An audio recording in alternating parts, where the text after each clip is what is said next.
Ya, mudah-mudahan mic-nya bisa kedengaran.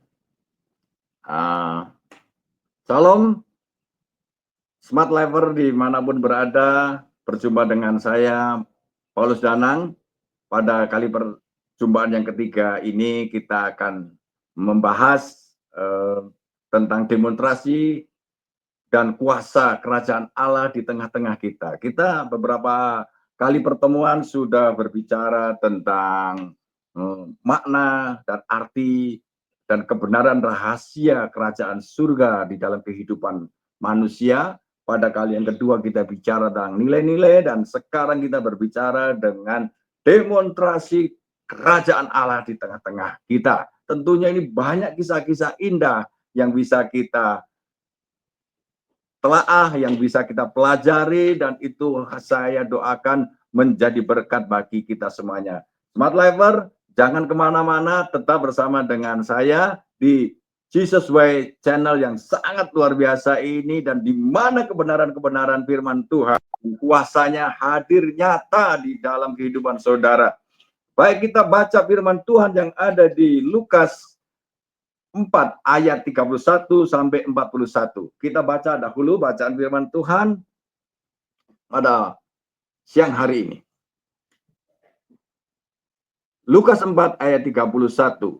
Kemudian Yesus pergi ke Kapernaum, sebuah kota di Galilea, lalu mengajar di situ pada hari Sabat. Mereka takjub mendengar pengajarannya, sebab perkataannya penuh kuasa. Saya ulangi lagi, mereka takjub mendengar pengajarannya, sebab perkataannya penuh kuasa. Selanjutnya, di dalam rumah ibadat itu ada seorang yang kerasukan setan, dan ia berteriak dengan suara keras. Ayat selanjutnya, hai engkau Yesus, orang Nazaret, apa urusanmu dengan kami? Engkau datang hendak membinasakan kami? Aku tahu siapa engkau, yang kudus dari Allah. Ayat selanjutnya. Tetapi Yesus menghardiknya, katanya, diam, keluarlah kau daripadanya. Dan setan itu pun menghempaskan orang itu ke tengah-tengah orang banyak, lalu keluar daripadanya dan sama sekali tidak menyakitinya. Ayat selanjutnya 36. Dan semua orang takjub, lalu berkata seorang kepada yang lain, katanya, alangkah hebatnya perkataan ini, sebab dengan penuh wibawa dan kuasa ia memberi perintah kepada roh-roh, lihat, roh-roh jahat, dan mereka pun keluar. Dan tersebarlah berita tentang dia kemana-mana di daerah itu. Kemudian ia meninggalkan rumah ibadat itu dan pergi ke rumah Simon. Adapun ibu mertua Simon demam keras, dan mereka meminta kepada Yesus supaya menolong dia. Ayat 39. Maka ia berdiri di sisi perempuan itu, lalu menghardik demam itu, dan penyakit itu pun meninggalkan dia. Perempuan itu segera bangun dan melayani mereka. Ayat yang ke-40. Ketika matahari terbenam, semua orang membawa kepadanya orang-orang sakitnya yang menderita bermacam-macam penyakit. Ia pun meletakkan tangannya atas mereka masing-masing dan menyembuhkan mereka. Jadi saya ulang lagi, ia pun meletakkan tangannya ke mereka semuanya dan menyembuhkan mereka semuanya. Ketika, ya, ayat selanjutnya yang ke-41, ayat terakhir, dari banyak orang keluar juga setan-setan sambil berteriak, engkau adalah anak Allah. Lalu ia dengan suara keras melarang mereka dan tidak memperbolehkan mereka berbicara, karena mereka tahu bahwa ia adalah Mesias. Luar biasa bacaan firman Tuhan pada siang hari ini. Saya berharap Smart Lifer nanti juga bisa renungkan firman ini satu kisah indah yang bisa kita pelajari dalam kehidupan kita. Dan saya katakan kepada semuanya bahwa hal ini masih terjadi di sekeliling kita bagi kita semuanya yang menerima dan percaya akan kuasa daripada Yesus Kristus anak Allah. Bahkan roh-roh jahat pun mereka tahu, mereka berteriak-teriak dan mereka tahu, tetapi Yesus melarang mereka, mengatakan, apa sebabnya? Ini satu pertanyaan. Mengapa Yesus melarang roh-roh jahat itu berbicara? Karena sebenarnya yang terjadi bahwa roh-roh jahat, setan-setan ini tahu siapa yang dihadapinya, yaitu Mesias itu adalah anak Allah. Tetapi mereka meledeknya. Jadi kita sebenarnya diberi pelajaran bahwa kita yang percaya pada Yesus Kristus yang sungguh kuasanya besar itu jangan dibikin main-main, saudara. Karena di dalam namanya itu segala kuasa baik yang di langit, di bumi, dan di bawah bumi yang kelihatan maupun tidak kelihatan, tunduk dan bertelut dan mengaku Yesus Kristus anak Allah yang hidup, juru selamat Mesias. Ya, mengapa pekerjaan-pekerjaan yang dahsyat ini, pekerjaan-pekerjaan yang sebenarnya itu adalah mujizat-mujizat di tengah-tengah manusia itu adalah pernyataan dan demonstrasi dari kuasa Allah, maka kita bisa tahu karena ada maksud-maksud, ada hal-hal yang dibawa di dalam misi dari kerajaan Allah. Inti dari pelayanan Yesus Kristus itu adalah pengajarannya akan kerajaan Allah, yaitu Yesus Kristus yang nyata sudah hadir memenuhi segala nubuatan, segala janji dari masa lalu, zaman para nabi-nabi, zaman perjanjian lama, sampai ketika dia turun ke bumi ini, dan bahkan sampai sekarang.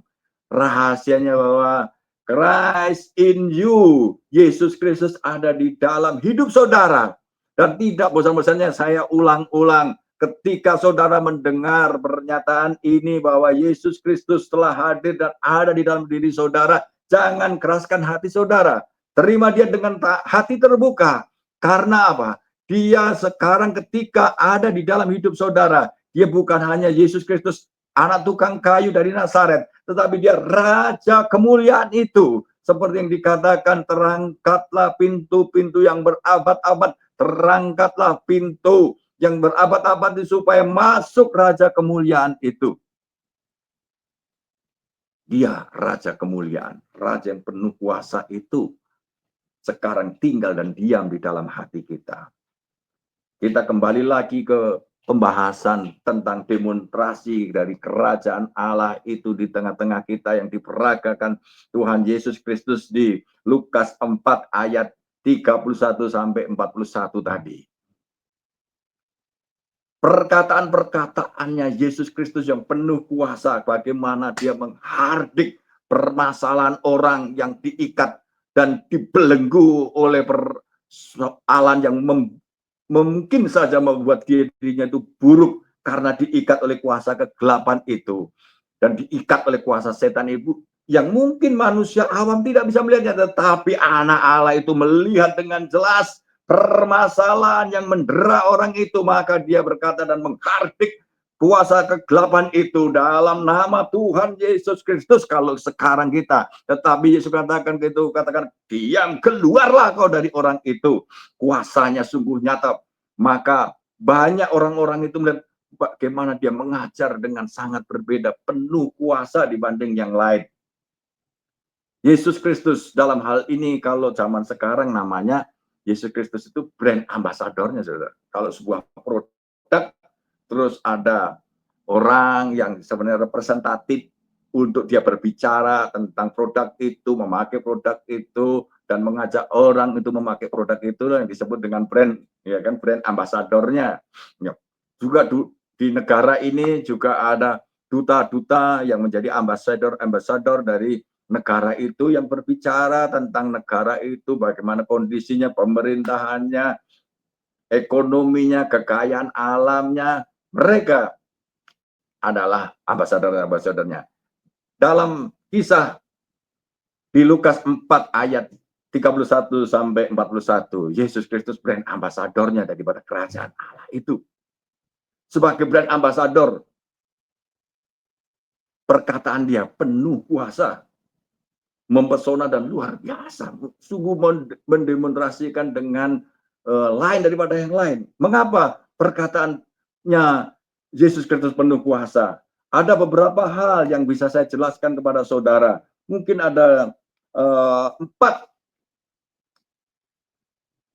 empat dari makna dari penuh kuasanya perkataan Tuhan Yesus Kristus. Satu, yang pertama, Yesus Kristus itu misinya itu jelas. Bahwa ketika dia itu menyatakan kuasa dengan perkataannya, bahkan dengan kuasa itu, dia bisa mengusir setan dan membuat setan itu lari daripadanya. Yesus Kristus mau mengungkapkan bahwa telah dimulai kerajaan ketika aku mengusir setan dengan kuasa Allah, maka kerajaan Allah itu sudah hadir, sudah datang. Sebenarnya Yesus Kristus itu secara mesianik yang di tengah bangsa itu menandai bahwa ini zaman mesianik, yaitu zaman di mana Allah sendiri turun dan berbicara di tengah-tengah bangsa itu, bahkan mau tinggal di tengah bangsa itu.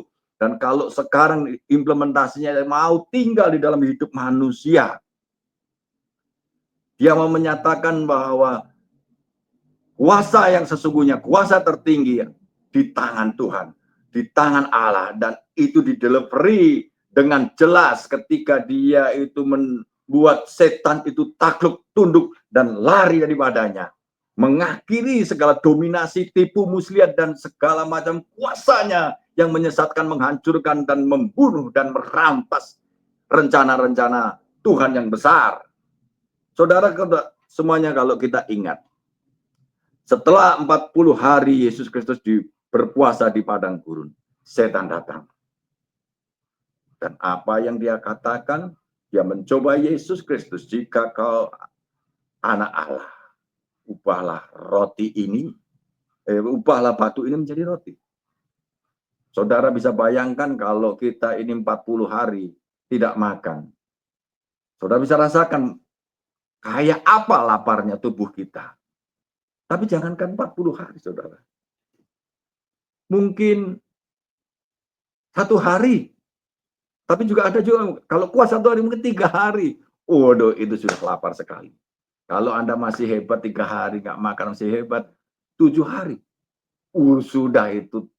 Kita tiba-tiba di alam bawah sadar kita dipompa keluar, rasio kita dimunculkan, tiba-tiba ada wangi masakan yang mungkin tidak kita lihat, tetapi kita membauinya itu. Wah, itu perut kita bisa keroncongan. Ini 40 hari. Ketika selesai, setan datang, ubah batu ini menjadi roti. Tapi anak Allah yang hidup itu tidak terpancing untuk menyatakan hal yang sia-sia kepada setan. Kalaupun dia itu menyatakan di tengah-tengah setan, di hadapan setan, yang dia sudah tahu bahwa ini adalah anak Allah. Buat apa? Karena dia pasti tidak akan pernah percaya. Saudara, dia menjawab gitu, ada tertulis, manusia tidak hidup hanya dari roti saja, tetapi dari firman Tuhan yang keluar, dari setiap firman Tuhan yang keluar dari mulut Allah. Wow, saudara, siang hari ini kita mendengar kebenaran firman Tuhan, bahwa firman itu yang bisa membuat setan gemetar, kuasa neraka goncang. Karena apa? Firman Tuhan itu dinyatakan oleh sang brand ambassador itu, oleh duta dari kerajaan surga itu yang adalah Tuhan sendiri, bahwa firman ini yang membawa dan mengenyangkan kehidupan manusia di bumi ini. Karena firman itulah setan melakukan pekerjaannya yang kotor di muka bumi ini. Percobaan yang kedua adalah, kalau kamu anak Allah, setan membawa Yesus Kristus ke tempat yang tinggi, dan dia mengatakan, kalau kamu anak Allah, terjunlah dari ini. Bukankah dikatakan bahwa malaikat-malaikatnya akan diperintahkan menatang engkau sehingga kamu tidak akan terhantuk. Saudara, setan itu ingin mengungkapkan bahwa kuasa yang tidak kelihatan yang sebenarnya bekerja di dunia ini. Karena malaikat-malaikat kan susah untuk kita lihat kecuali kita dipilih Tuhan, diurapi Tuhan, dan mendapatkan pekerjaan khusus dari Tuhan, kita mungkin bisa melihat malaikat. Kita mungkin ya saudara. Tetapi ini dengan jelas, kalau kamu anak Allah, terjunkan dirimu, bukankah malaikat-malaikatnya akan diperintahkan untuk menatang engkau, menolong engkau? Setan ingin bermain-main bahwa kuasa yang tidak kelihatan itu ada di bawah, dia tahu semuanya. Tetapi Yesus mengatakan apa? Jangan kamu mencobai Allah. Artinya bahwa Allah yang maha kuasa, desain dari semua tata alam semesta ini, walaupun dia maha kuasa, tidak pernah memperlihatkan diri, bahkan tidak seorang pun bisa melihat kecuali anak Allah yang duduk di hadapan dia, tahu Bapaknya. Saudara, kita yang percaya terakses, kita memiliki akses dengan sumber kuasa yang besar itu. Dan kuasa yang besar itu bisa dideliver ke Anda percaya. Kuasa dari kerajaan surga itu bisa mengalir kepada saudara. Saya berkata kepada saudara, apapun masalah Anda, nanti pada momen terakhir, kuasa itu akan mengalir kepada saudara semuanya. Saudara pegang teguh firman Tuhan itu. Dahsyat, luar biasa. Siang hari ini dan ketika saudara melihat program ini, kuasa itu tidak akan pernah tersembunyi dan itu akan mengalir. Hanya Anda, saudara, semuanya membuka hati dan percaya bahwa Yesus Kristus adalah Mesias. Sebagaimana ketika roh jahat ini pun juga mengatakan, Yesus, engkau adalah anak Allah. Karena mereka tahu Mesias. Saudara tahu Mesias. Banyak orang mengatakan, oh di Israel banyak sekali Mesias. Karena memang nabi-nabi, raja-raja, dan imam-imam itu disebut Mesias. Tapi ada dikatakan bahwa Mesias yang dia juga adalah imam yang tidak tergantikan. Artinya dia imam selama-lamanya. Siapakah yang bisa hidup selama-lamanya kalau bukan Tuhan sendiri, saudara? Dan siapakah yang bisa menjadi raja selama-lamanya kalau bukan Tuhan sendiri?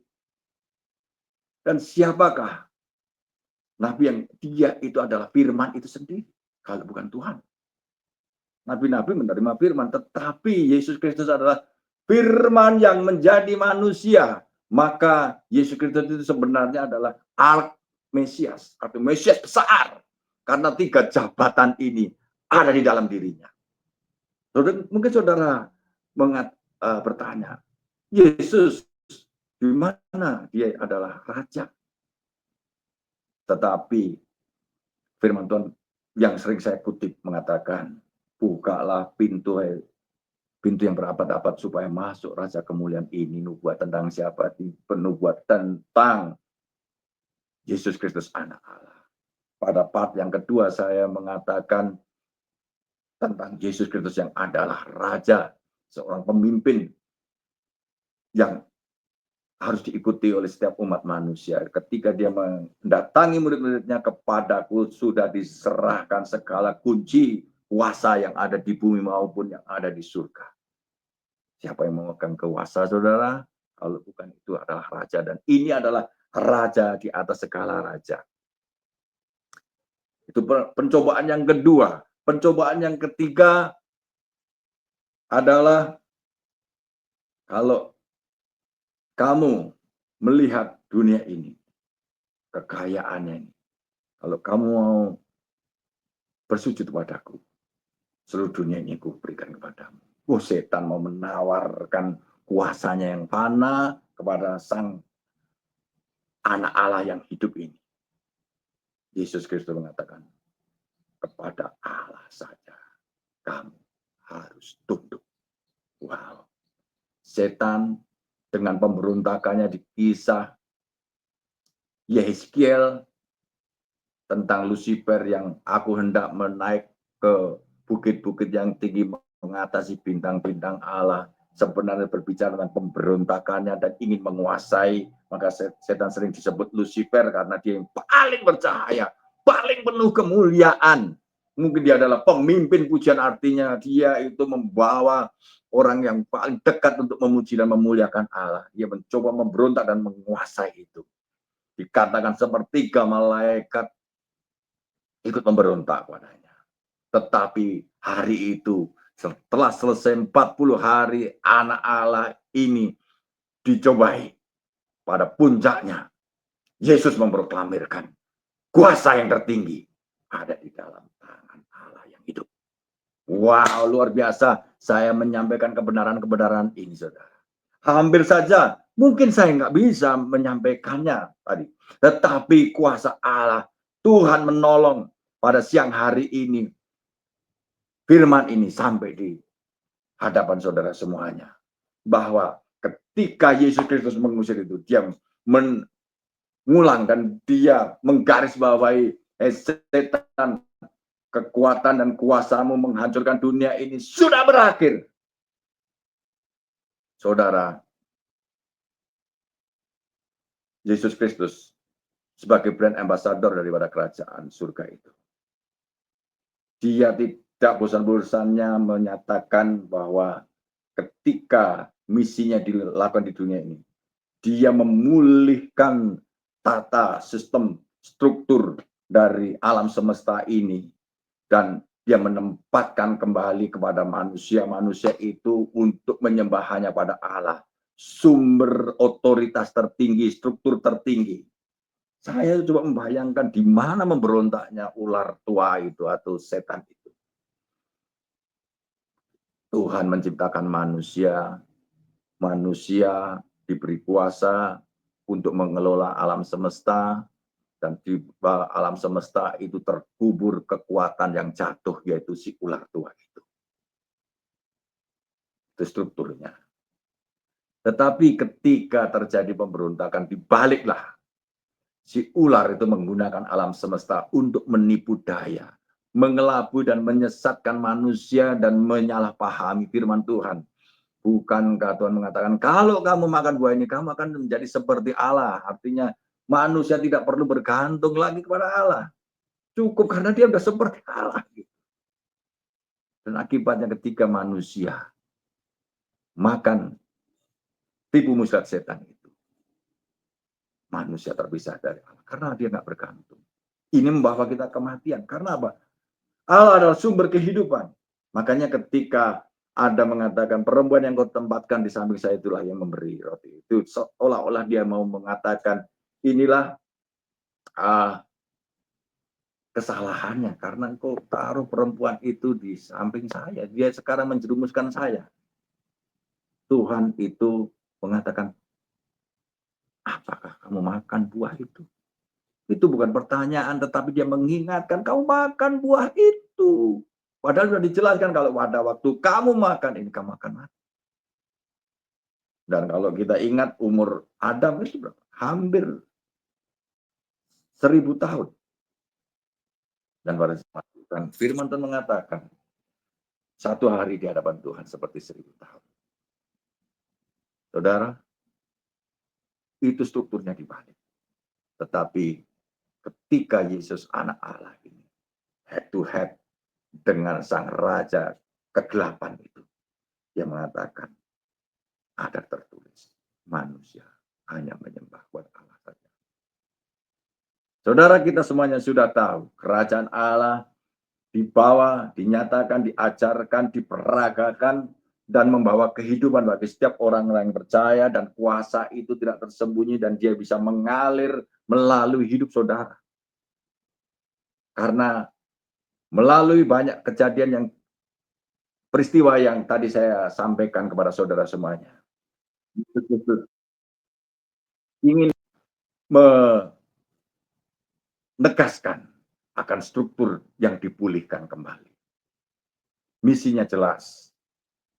Makanya dia penuh kuasa, perkataan-perkataan itu penuh kuasa. Perjelas misi kita ketika karena kita memulihkan, karena anak Allah ini memulihkan tata sistem dan struktur kehidupan alam semesta ini dan orang-orang yang harus menemukan dan menyembah dan mengabdi kepada Allah. Satu sistem kenapa disebut pemulihan, karena Yesus Kristus mau memulihkan segala sesuatu yang dirusak oleh pekerjaan setan.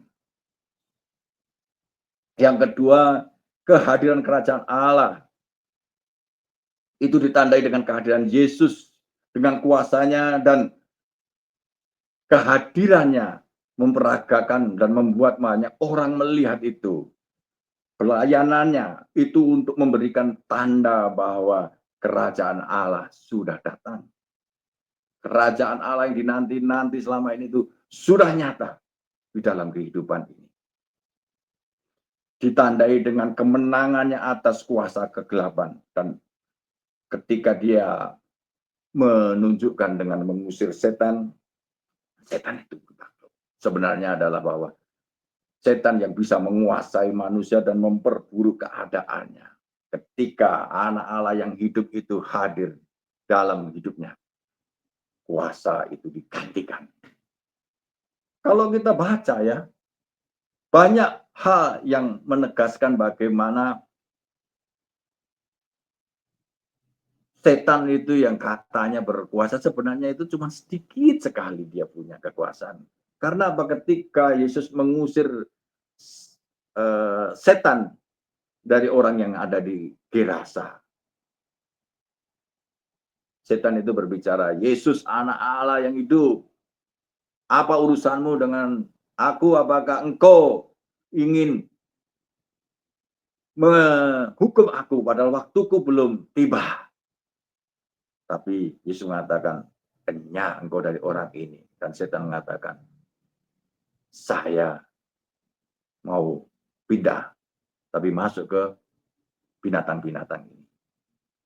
Dalam hal ini babi. Tapi jika setan bisa masuk apapun, tapi dia minta izin. Even setan itu mau bergerak 1 meter, 2 meter katanya, itu pun harus minta izin dulu kepada sang ini. Karena sudah tahu bahwa ini yang membawa kuasa sebenarnya atas manusia itu. Dan ketika orang itu cari kepada Tuhan, dia jadi makanannya si jahat itu. Tetapi kerajaan Allah sudah datang di tengah-tengah kita melalui kehadiran Yesus Kristus Sang Anak Allah itu. Yesus Kristus yang ketiga, tadi yang kedua tadi kehadiran kerajaan Allah. Yang pertama adalah pekerjaannya untuk memulihkan struktur dan semesta ini, memulihkan penyembahan manusia kepada Allah dan bukan kepada alam semesta ataupun kepada ilah-ilah palsu ataupun kuasa-kuasa kegelapan. Dan yang ketiga adalah dia menandai kemenangan-kemenangan atas semua penderitaan ini yang dibawa oleh kuasa kegelapan. Maka dibawalah orang-orang yang sakit, maka Yesus Kristus meletakkan tangannya atas semua ini. Saudara bisa lakukan itu, karena kuasa itu juga diberikan kepada saudara yang percaya di dalam nama Yesus Kristus. Kuasanya tidak tersembunyi. Kemenangan atas kuasa kegelapan dengan mengusir setan, ya menandakan kuasa Allah lebih besar daripada kuasa dunia ini, saudara. Setan mengakui dan tunduk kepada kuasa ini.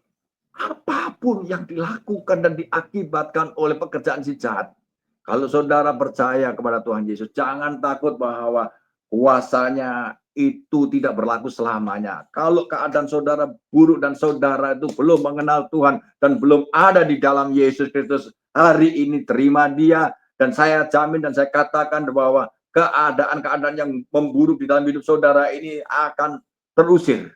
Kalaupun itu masih menggerogoti saudara, tapi saudara sekarang memiliki kemenangan dan kuasa itu terjadi. Haleluya. Yang keempat, Yesus Kristus membawa panggilan untuk orang percaya menerima kerajaan itu. Dia membiarkan banyak orang menyaksikan mujizat-mujizat itu terjadi. Banyak orang mengikuti. Banyak orang mengikuti. Kalau zaman sekarang mungkin KKR gitu ya, 5.000 orang datang. Yesus Kristus membuat mujizat dari beberapa ketul roti dan 2 ekor ikan tetapi bisa 5.000 orang makan. Dan terjadi masih sisa 7 bakul. Itu mujizatnya luar biasa. Dan itu masih terjadi pada kita semuanya. Dia ini memberi pesan profetik yang luar biasa dan itu saya tangkap dan itu senantiasa menjadi penghiburan bagi saya. Ketika Yesus mengatakan, aku roti yang turun dari surga. Nenek moyang telah makan roti ini tapi mereka mati. Tetapi barang siapa memakan roti ini, dia akan memiliki hidup selamanya. Saudara, Yesus Kristus itu mengibaratkan sendiri, inilah roti. Memang satu bangsa ini memiliki makna tersendiri. Kenapa saya bertanya? Kenapa dia memakai ilustrasi roti? Kenapa dia nggak pakai istilah yang seram, pedang samurai atau apa, atau meriam, atau batu, atau besi, atau tongkat gitu, tapi dia menyebutnya dengan roti. Bangsa ini memiliki peristiwa-peristiwa yang memiliki muatan alkitabiah secara historis. Satu bangsa yang jumlahnya lebih daripada 600.000 itu mengarungi padang gurun. Dari mana mereka makan? Ternyata dari mana? Yang turun dari langit. Itu disebut roti surga. 40 tahun dipeliharakan oleh asupan dari surga yang turun dari langit, dari Tuhan sendiri. Ketika Musa mendirikan tabernakel, kemah untuk Tuhan, ada di ruang suci itu roti sajian. Roti memiliki makna tidak hanya secara historis pernah terjadi dan menghidupi bangsa itu, sehingga bangsa itu memiliki liturgi atau memiliki semacam prosesi ya untuk melestarikan peristiwa ajaib yang membawa bangsa ini survive. Ada peringatan roti tidak beragi, ada peringatan roti Paskah dan lain sebagainya. Tetapi sekarang roti sajian itu memberikan pengertian akan firman Tuhan yang harus menjadi makanannya setiap orang percaya. Kalau di tabernakel, imam-imam duduk di situ dan mereka harus makan roti itu. Dan itu setiap hari dan selalu baru. Ada 6 tusuk dari 2 tusukan, yaitu ada 12. Bisa juga menggambarkan kisah rasul atau pengajaran dari firman Tuhan yang dibawa oleh 12 rasul. Tapi sekarang saudara mendengar, akulah roti hidup yang memberi hidup bagi dunia. Dengan firman Tuhan ini, saudara. Dengan firman Tuhan ini, yang kita resapi setiap saat, kita memiliki kehidupannya yang luar biasa. Kehidupan yang dipelihara dari surga, di mana di dalamnya kita juga dipulihkan, di mana di dalamnya ada struktur yang benar, bagaimana kita menyembah Tuhan dalam hidup kita, dan bagaimana kita melakukan pekerjaan Tuhan yang luar biasa. Yang kelima, bahwa sebagai brand ambassador, dia melakukan pekerjaan Bapaknya, yaitu apa? Supaya setiap orang tidak terhilang, tetapi beroleh kehidupan kekal. Dunia ini perlu diselamatkan. Saudara, pekerjaan-pekerjaan inilah yang dilakukan oleh Mesias, Sang Anak Allah. Matius 12 ayat 28. Matius 12 ayat 28. Tetapi jika aku mengusir setan dengan kuasa roh Allah, maka sesungguhnya kerajaan Allah sudah datang kepadamu. Ini satu pernyataan yang tegas, saudara. Bahwa melalui pekerjaannya itu, Yesus ingin menunjukkan ada pertempuran kosmis antara kegelapan dan terang. Dan terang itu menang. Ketika terang itu datang, kegelapan tidak menguasai. Itu dinyatakan di dalam Bible, di dalam Injil. Terang itu sudah datang dan mendiami, dan kegelapan tidak berkuasa. Kehadiran dan ini di bulan-bulan di mana kita akan memperingati kelahiran dari Sang Raja penuh kemuliaan itu. Adalah sebuah peristiwa besar bagaimana pekerjaan-pekerjaan kuasa kegelapan itu dihancurkan. Pekerjaan-pekerjaan kuasa kegelapan yang kemarin-kemarin, yang dulu-dulu ditawarkan setan ini, kalau sembah saya, dunia dan seisinya ini kuberikan kepadamu. Banyak orang mengejar dunia, tetapi Sang Anak Allah mengatakan, kita hanya menyembah Allah yang hidup. Kita memiliki kehidupannya Allah sendiri. Kota yang bergemerlapan, kota yang membawa damai dan luar biasa.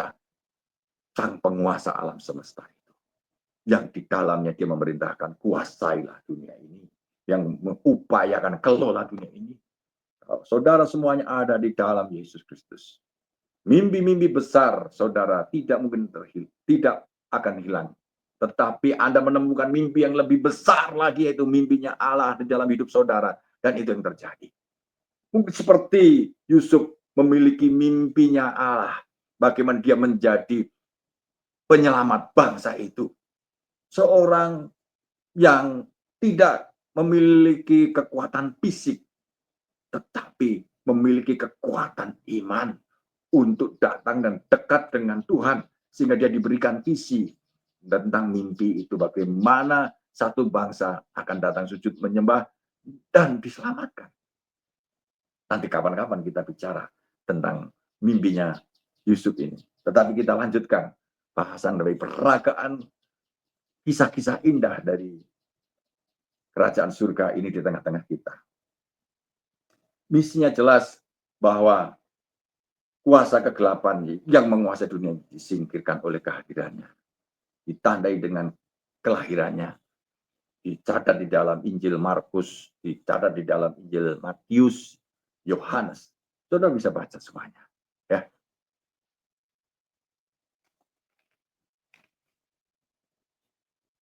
Ada pertanyaan yang luar biasa. Guru, apa yang harus kami lakukan?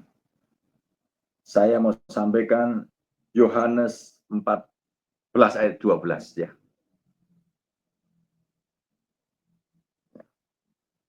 Yohanes 14 ayat 12.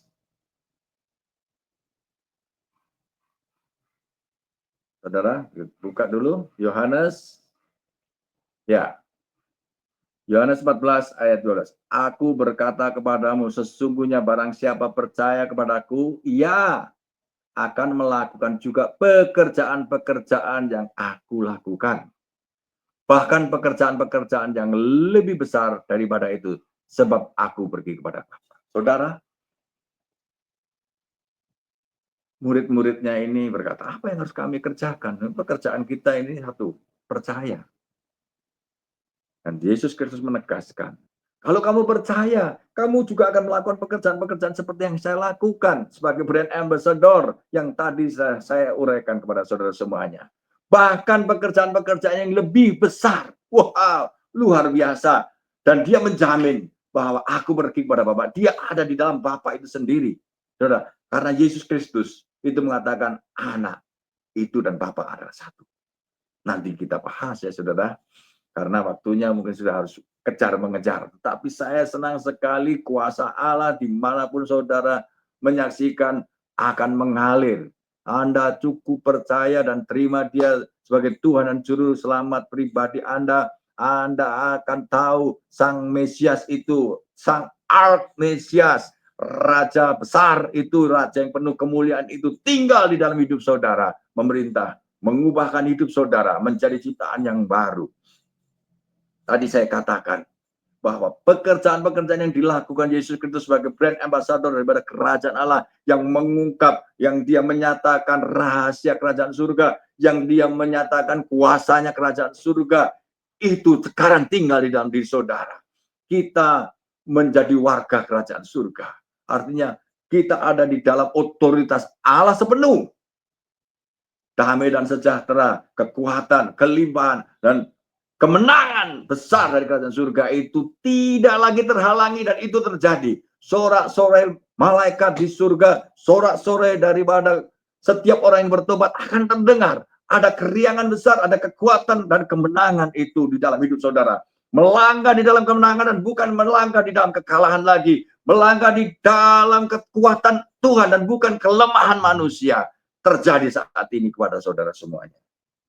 Saudara, dimanapun Anda berada, banyak kisah-kisah indah kalau saya mau sebutkan. Bahkan ilmuwan terbesar sepanjang abad seperti Albert Einstein, dia itu buat satu pernyataan bahwa ada pribadi cerdas yang mengatur ketertiban alam semesta ini, tata sistem gravitasi dan lain sebagainya, dan sustainable daripada kehidupan ini. Pribadi cerdas itulah sang pencipta, itu Allah. Dan dia mengatakan bahwa Tuhan tidak melempar dadu di dalam penciptaan ini. Karena apa? Ini tidak untung-untungan, tetapi kecerdasan yang luar biasa dengan kuasa dan kemuliaannya ini mampu menciptakan alam semesta yang sungguh luar biasa dan dahsyatnya. Beberapa puluh tahun yang lalu, ada seorang ibu rumah tangga yang sederhana, namanya Hana Subianto, berbicara dan menunjuk kepada saya bahwa saya, yaitu dia berkata demikian, kamu nanti akan melayani Tuhan yang maha besar, Allah yang perkasa, Yesus Kristus. Saya menjawab, tidak mungkin. Karena pada waktu itu saya belum percaya pada Tuhan Yesus. Saya masih terlibat dengan roh-roh dari dunia ini, kuasa-kuasa kegelapan. Tetapi seorang ibu yang sederhana itu yang namanya Hana Subianto itu bernubuat, kamu akan dipakai Tuhan. Kamu akan menjadi pengikut Tuhan. Kamu akan melayani Dia. Luar biasa. Karena ibu yang sederhana itu adalah kakak saya sendiri. Dia adalah orang yang hidupnya luar biasa, mengalami banyak penderitaan, tetapi dengan lututnya, dengan doanya yang tidak berkeputusan, dia pagi, siang, sore, malam berdoa untuk saudara-saudaranya, untuk keluarganya, dan saudara saya. Banyak yang diselamatkan. Satu orang diselamatkan, seluruh keluarganya diselamatkan. Saya mengalami. Dan saya akan selalu mengingat akan hal investasi besar dari lutut daripada kakak saya ini. Ya luar biasa, dan sampai sekarang ibu itu saya dengar masih melayani. Dan banyak nubuat-nubuat dia lakukan. Dan banyak kuasa terjadi. Karena apa? Kerajaan Allah terjadi dalam hidupnya. Dan yang tadi saya katakan, bagaimana kisah-kisah indah akan terjadi. Seorang gadis dari negara yang makmur pergi ke tempat daerah yang kumuh di negara yang lain. Melayani orang-orang yang sakit kusta, melayani orang-orang miskin, orang kelaparan, orang yang kotor, yang tidak pernah mandi, dia mandikan, dia tadahin muntahnya, dia layani, dia beri makan, bahkan orang yang kusta dirawat dan terima, diobati dan lain sebagainya. Pekerjaan-pekerjaan yang menakjubkan dia itu siapa? Madam Teresia. Karena ada kerajaan Allah bekerja dalam dirinya. Banyak orang terpana dengan apa yang dia kerjakan itu. Tetapi hikmat bekerja dalam dirinya, dikatakan, pekerjaan saya pekerjaan biasa sebagai orang percaya. Tetapi kasih yang besar, ini yang sedang mengerjakannya. Kasih yang besar, Yesus Kristus sendiri. Saudara, siang hari ini sungguh indah, banyak hal yang luar biasa. Seorang anak Tuhan yang menjadi komponis, aransemen dan pencipta lagu-lagu kolosal yang namanya Ludwig van Beethoven, ya. Itu 20 tahun umurnya udah mulai mengalami ketulian. Pada umur 30 berapa gitu, sudah benar-benar dia tuli. Tapi dia masih bisa menciptakan lagu yang hebat dan dahsyat. Ada lagunya Miso Lemons atau apa gitu, itu tentang keagungan Tuhan. Dia ciptakan ketika telinganya nggak mendengar. Dia bisa menciptakan satu nada yang luar biasa. Bukankah lagu-lagu Beethoven itu tetap menjadi lagu-lagu yang membawa satu keagungan tersendiri. Tapi dia menciptakan lagu di tengah telinganya yang sudah tuli total untuk memuliakan Tuhan. Wah, ini kisah-kisah indah. Banyak sekali kisah-kisah indah. Tapi kami harus akhiri pelayanan di pemberitaan di siang hari ini. Tetapi dimanapun saudara saat ini menyaksikan program ini, Anda, saya ajak, terima kerajaan Allah, terima Yesus Kristus dalam hidup saudara. Saya akan berdoa dan saya merasakan ketika ada beberapa smart lifer menyaksikan program ini, hatinya tergetar. Ada masalah yang sedang melingkupi dia di dalam rumah tangganya, ada dalam masalah studi, ada dalam masalah kepribadiannya. Tetapi saat ini kuasa Allah itu sedang terjadi dan dia ingin memberikan damai. Terima dia di dalam nama Tuhan Yesus. Bahkan ada yang sakit yang sedang mendoakan saudaranya atau keluarganya di dalam nama Tuhan Yesus Kristus. Saat ini dia bisa lakukan pekerjaan ini dan tumpang tangan, dan saudaranya yang sakit itu bisa sembuh di dalam nama Yesus Kristus. Ada yang sakit di dalam perutnya di dalam nama Tuhan Yesus Kristus, oleh kuasa bilur-bilurnya dan pernyataan dari kuasa nama Tuhan Yesus, oleh kerajaan surga di dalam nama Yesus Kristus itu mengalir kesembuhan itu. Ada seseorang gadis yang sedang berdoa, mendoakan orang yang akan menjadi pendampingnya karena dia ada dalam kesulitan. Dalam nama Tuhan Yesus Kristus, Tuhan kasih pertolongan. Sedang ada orang yang mau perlukan hikmat, sekarang juga mengalir kuasa hikmat itu. Bahkan dalam nama Tuhan Yesus Kristus, ada banyak orang-orang yang dilepaskan dari kuasa kegelapan itu di dalam nama Tuhan Yesus Kristus, yang memperburuk kehidupan orang itu di dalam nama Yesus Kristus, dilepaskan dalam nama Tuhan Yesus Kristus. Terjadi kuasa dan mujizat saat ini. Dimanapun Anda menyaksikan, kuasa Tuhan itu tidak terbendung dan sedang mengalir dalam hidup saudara. Terima dia. Mari bersama-sama dengan saya berdoa. Bapa di surga, di dalam nama Tuhan Yesus Kristus, aku membuka hati, mengundang Engkau masuk di dalam hidup saya. Berkuasalah, berotoritaslah, penuhi hidup saya dengan kemuliaan-Mu sendiri dan jadilah Raja atas hidup saya. Engkau adalah anak Allah yang hidup, Mesias, Juru Selamat pribadi saya yang memiliki hidup saya sepenuh. Bebaskan saya saat ini dari segala belenggu setan iblis roh jahat yang mengikat saya, yang merugikan saya, yang membuat saya gagal dalam hidup, yang membawa saya penuh penyakit. Bebas di dalam nama Tuhan Yesus saat ini. Saya menerima Engkau sebagai Tuhan dan Juru Selamat saya. Luar biasa, saudara sudah menerima Tuhan Yesus Kristus, dan saya ucapkan selamat. Kerajaan surga sudah datang ke dalam hidup saudara. Saudara, inilah akhir dari program ini. Saya mau mengucapkan Merry Christmas and Happy New Year. Saudara, bahwa inilah tahun-tahun yang luar biasa yang saudara akan jalani ke depan. Tuhan berjalan bersama dengan saudara. Dan dari studio Jesus Way, saya mengucapkan selamat hari Natal, Tuhan Yesus memberkati. Amin.